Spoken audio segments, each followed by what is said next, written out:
मैं चाहता हूँ हमारे यहाँ सुपरस्टार अगर भीलवाड़ा जिले में कोई है तो एक ही सुपरस्टार है, वो है राजकुमार जी बादल। हाँ, मतलब इस क्षेत्र के। मैंने बंसीलाल जी बेकारी के बाद इतनी लोकप्रियता किसी कवि की देखी है तो राजकुमार जी बादल की देखी। और मैं जिस कवि का फैन हूँ, मैं बंसीलाल जी बेकारी को मैंने भी सुना, और उसके बाद अगर उस अंदाज में, कवियों वाले अंदाज में अगर कोई बात करता है तो वो राजकुमार जी बादल। चाहे वो हिंदी में कविता लिखे, चाहे राजस्थानी में कविता लिखे, चाहे वो यहाँ से कविता पढ़े, चाहे लाल किले से कविता पढ़े, लेकिन कविता का जो वो आनंद और रस की बरसात जब इनके काव्य पाठ में होती है, वो अंदाज कहीं देखने को नहीं मिलता। ऐसे हमारे क्षेत्र के लाडले कवि जिन्होंने पूरे देश में इस मेवाड़ का परचम लहराया है, राजस्थानी का परचम लहराया है, हिंदी का परचम लहराया। मैं चाहता हूँ आदरणीय मुख्य अतिथि जी और अध्यक्ष महोदय सब उनको सुनना चाहते हैं, तो इसलिए हम भी सुनना चाहते हैं और आप भी सुनना चाहते हैं। तो हम जब सुनना ही चाहते हैं तो क्यों ना दोनों हाथ ऊपर उठाकर तालियां बजाकर अगवानी करें एक बड़े कवि की। आए राजकुमार जी बादल और अपना कविता पाठ करें।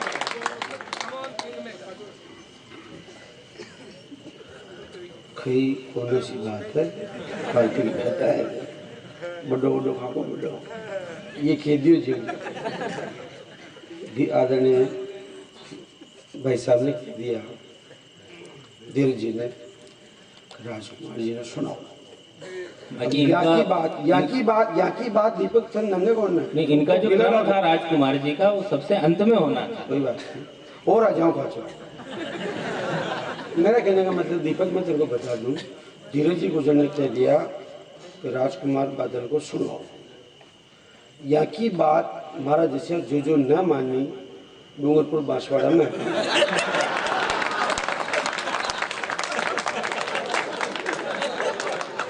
और बुढ़ापा में ऐसो सौभाग्य प्राप्त करबो मुंह न छे। इले प्रोग्राम चालू हुआ के फैली भी ये फोन कर देता है कि कोई लोग बात कौन है, तो भी राजकुमार ने को के माइक ले रोबो रहे।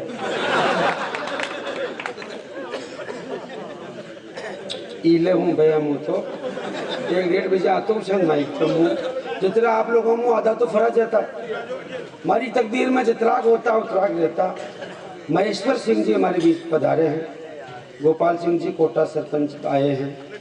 गोपाल सिंह जी इतने बढ़िया आदमी हैं कि मेरा प्रोग्राम जहाँ होता है वहाँ तो खैर वो आते हैं। धीरज जी भाई साहब का प्रोग्राम जहाँ नहीं भी होता वहाँ भी जाते हैं, तो हो सकता है यहाँ भी होगा। आदरणीय श्रीमान गोपाल जी मालवीय साहब हमारे बीच है, और भी हमारे अतिथिगण बहुत सारे जिनका मैं नाम तो जानता हूँ पर मुँह कान लूँ नल्लू का खैर सब अच्छा हो नाम लियो। आदमी की उम्र थोड़ी सी कम हो, जगह ले ले जाऊं कहीं होई मका इली तो लिया।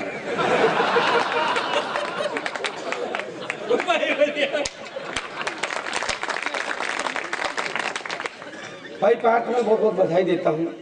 राजनेताओं के बारे में बहुत सारी बातें करके गया हूँ। मैं कुछ देर आपके बीच इस दौर में रहूँगा। एक बार और मेरी इच्छा रहेगी कि मैं आपके बीच आऊँ। मैं बहुत संक्षिप्त में कोशिश करता हूँ कि यहाँ की बात रह जावे और मुँह डूंगरपुर की मोटर में न बैठो। ये बार बार कह रहे थे नेता बड़े दगाबाज रहे, नेता बात नहीं आंची कह रहे हो। पर ये उषा होते हैं, ये उषा कहाँ कौन जी कोई कारण है, वो कारण अशोक बड़ो जी की यानी भी ध्यान कौन कहाँ के ये गुर्जर है। गुर्जर बहुत मैं कह रहा हूँ ना आत्मा से निर्मल होते, भोले होते।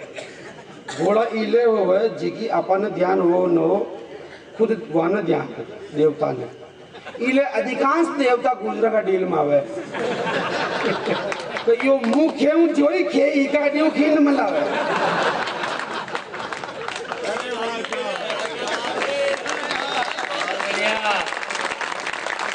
यार आपको पता ही नहीं गुजर इतने भोले होते हैं, इतने भोले होते हैं। मेरे गांव में फसलों की झोपड़ियों में गुजरान के चोर आ गया, चोर चोरी करके सामान खाड़ तो जिपली जाग गया। अब जागते ही थाने नंगे गुजरे तो यूं वो फैली धंधाबत वो चालू आडी उंगली लाता घूमिया लुगाया बाहर पाड़ी जमो जी जमो बापड़ा मर जाए तो माता आई। बेटी जोड़ देगी जो वो भी गुजरी। तो जो अब कूटो मत, जात की पंचाई बेटी दंड डोर ऊ ज्यादा हो जितो अपना ग्राउंड ले जातो इले ऐसी करो, थाना में जाओ। गुजर भाग्यो थाना में, तो थाना साहब चलो हमारा घर चोर बढ़ गया और चोर उठे ही है। तो यार आप चाला जिधर चोर भाग जाए तो क्षण भाग जाए, मैं उन्हें बांध रहा हो मारा हाथों उनका दो ही पग बांध रहा हो तो हाथ बांधवा को सपोर्ट तो मन दो तो जदा आप चाला तरह वो गुजर भाग जाए तो सुनो मारी गारंटी है न भागे, जो शपथ मन ने बैठो उन्हें भी न बैठो वो गुजरी है।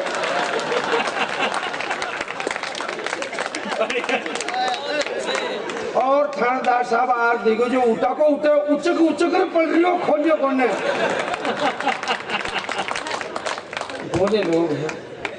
भोले लोग हैं, राजनेता कम है, समाज सेवी ज्यादा है। राजस्थान में समाज सेवक दूजा हो गया, यूपी चले गया अपने गेटर ने उठा करा सेवा करनी ने। पर हमारा सौभाग्य है मित्रों, राजनीतिक विचारधारा किसी की कुछ भी हो सकती है, पर देश के एक प्रतिष्ठित राजनेता का जो खानदान है उसकी आज की तराक में जो सबसे बड़ी सुपरस्टार है उसके साथ मुझे बताओ राजस्थान का कौन लाल बत्ती धारी है जिसकी महीने में 7 बार फोटो आती है। माँ की सड़कियां के खाड़ा पड़ गया पड़वा दो तो उठे लो, माँ का फोन न उठ रहा मत करो तो फोन नहीं फूट जाओ भली, माँ के काम पड़ रहे भाई था तो उतर लो और मैं तो कह पैसा करो मत लाओ। अब वाला विधानसभा चुनाव में 4 ट्रेन उठो ले रहा हूँ वोटा की, पर जो कद आपका बड़ा है, कई लोग कहते हैं कि विधानसभा चुनाव हारने की वजह से यूपी जाना पड़ा, आपका तबादला हुआ। मूर्ख लोग कहते हैं आपका तबादला नहीं, आपका प्रमोशन था। वो तो आपकी पार्टी ऐसी है, लेर बेटा हूं मैं तो कह रहा हूं जिस आयरन लेडी का चेहरा जिससे 99% मिलता है, भारत आस्थाओं का देश है। एक बार आजमाइए तो सही। खैर कोरोना की बातें बहुत हुई, मन न करो, शुगली बताना भूलो भरी। कोरोना कई लोग कहते हैं अरे मोदी जी का क्या मैनेजमेंट था। बड़े बड़े देश इंग्लैंड इटली हालत खराब हो गई, भारत की उतरी न हुई, उसका सारा श्रेय मोदी जी को जाता है। मैनेजमेंट बहुत बड़ा, मैं को गेल से पकता ध्यान नहीं घूमता हूँ ज्यादा मन ध्यान, अगला आदमी है ही मैनेजमेंट का आदमी। 2013 में जब चुनाव जीते, बड़ी बड़ी समस्याएं देश में थी, उनको गिनाया गया। 5 साल तक एक भी समस्या का हाथ न लगाए।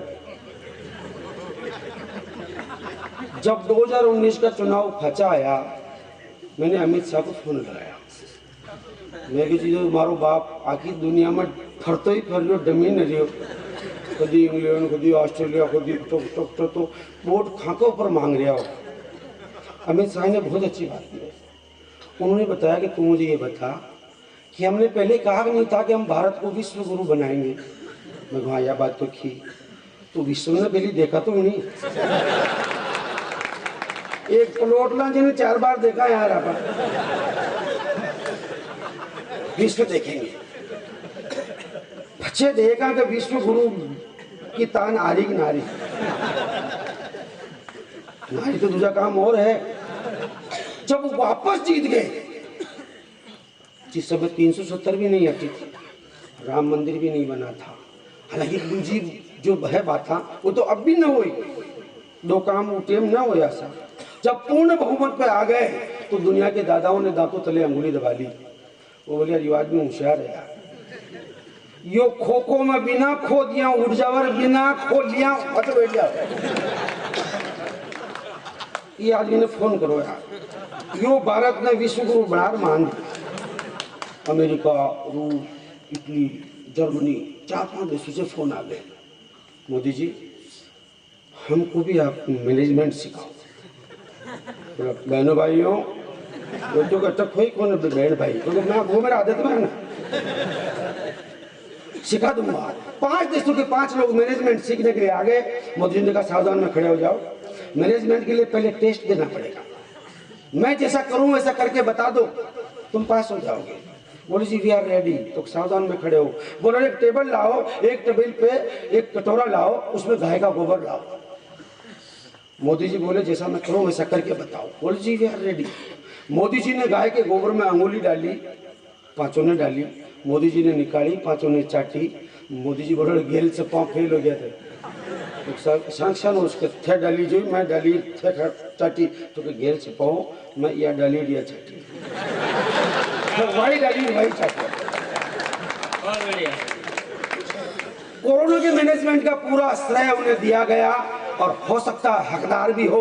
एक बार जिनके दिलों में मोदी बसता है वो भी ताली बजाए, और जो नहीं समझ पाए वो भी ताली बजाए। और असली बात क्या जो मैं आपको बताता हूँ, कोरोना में भारत की हालत ज्यादा खराब नहीं हुई ऐसा बताया जाता है, उसका सारा श्रेय मोदी जी को दिया जाता है। मैं एक अदना सा कवि हूँ, मेरे तमाम मित्र सुने, एक तर्क मैं भी देता हूँ।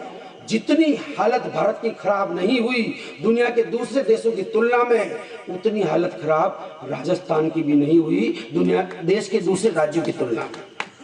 आप महाराष्ट्र देख लीजिए, आप केरला देख लीजिए, आप यूपी देख लीजिए, आप दिल्ली देख लीजिए, उसकी तुलना में राजस्थान की हालत ज्यादा खराब नहीं थी। क्या बात। मुझे कोरोना मिल गया, मैं पूछू रही यार थारू काम राजस्थान में ज्यादा न हुए, दूसरा राज्य में तो घड़ी घड़िया ढोली तो अटे भी ढोली पर अति न ढोली।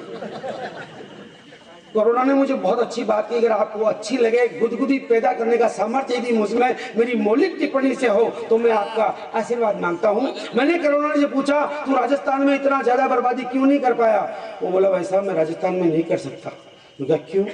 आपके मुख्यमंत्री की वजह से। ऐसा क्या क्यों नहीं? यार वो मेरे को कोरोना कहते हैं। अगर मेरी मौलिक टिप्पणी आपको अच्छी लगे तो बोल जाता, नाम बिगाड़ने के बाद काम अच्छा नहीं। बस यही कुछ बातें हैं कि बागरा जैसे छोटे गांव का रहने वाला आदमी राजकुमार बादल होता था। पिछले साल जुलाई में अखबार में एक खबर आई थी कि राजस्थान में गुटखे पर प्रतिबंध। मैंने गहलोत साहब को फोन लगाया, मैंने कहा जी ज्यादा नुकसान अमलू हो है, डोडों हो है, दारू हो है, ये बाबड़ा गुटखा न खा कर रहा हो बंद। उनका जवाब बहुत अच्छा था। यहाँ भी मेरी मौलिक टिप्पणी आपके दिल को छू जाए तो मैं फिर आकाश पर तालियां मांगता हूँ। दीपक भाई ने पूछा आपने गुटखे को क्यों बंद किया? दारू करते अफीम, हालांकि मेरे को नहीं था पसंद दारू बंद करना, बता भाई दारू बंद करते, अफीम बंद करते, डोडा बंद करते, ये गुटखा बंद क्यों किया? जवाब सुनिए, गहलोत साहब ने कहा यार ये लोग 5-5 रुपए की तान से निर्मल खा के मेरी नकल निकालते, मैंने बंद कर दिया।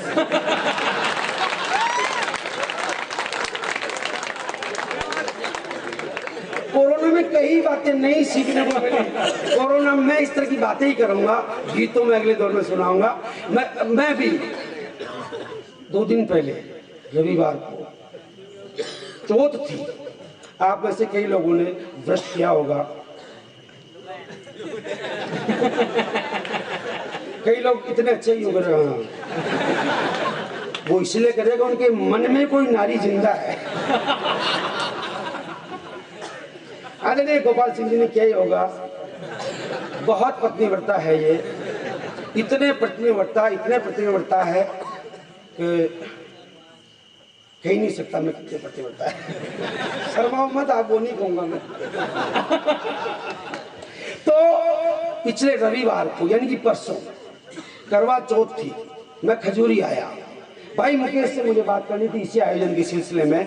तो मेरे एक स्टाफ साथी शंकर लाल जी बीना सामने रहते हैं, वो कोरोना पॉजिटिव हो गए थे। मैंने सोचा चलो मैं उनके यहाँ चाय पीता चलूं, मजा लीजिए आप। एक मौलिक टिप्पणी कोरोना पर मैं देता हूँ भैया सुनो। मैं शंकर जी के यहाँ गया, करवा चौथ, उनकी पत्नी पूजा की थाली सजाकर गैस सिलेंडर के आगे बैठी हुई। मैंने कहा भाभी जी आज तो करवा चौथ है, इस सिलेंडर की पूजा कहाँ कर रहे आप? उनका जवाब अगर आपके मन को छू जाए तो मुझे बैठने की इजाजत दीजिएगा, मैं 1:30 बजे पहुंचो आऊँ। भाभी जी ने जवाब बहुत अच्छा दिया, सिलेंडर के आगे पूजा की थाली लेके बैठे हुए। मैंने कहा भाभी जी आप इस सिलेंडर की पूजा क्यों कर रहे हो? कुमार साहब ना कहिए, कोरोना में आ गया है, 6 दिन तक सिलेंडर पे रिया जीव जीवता।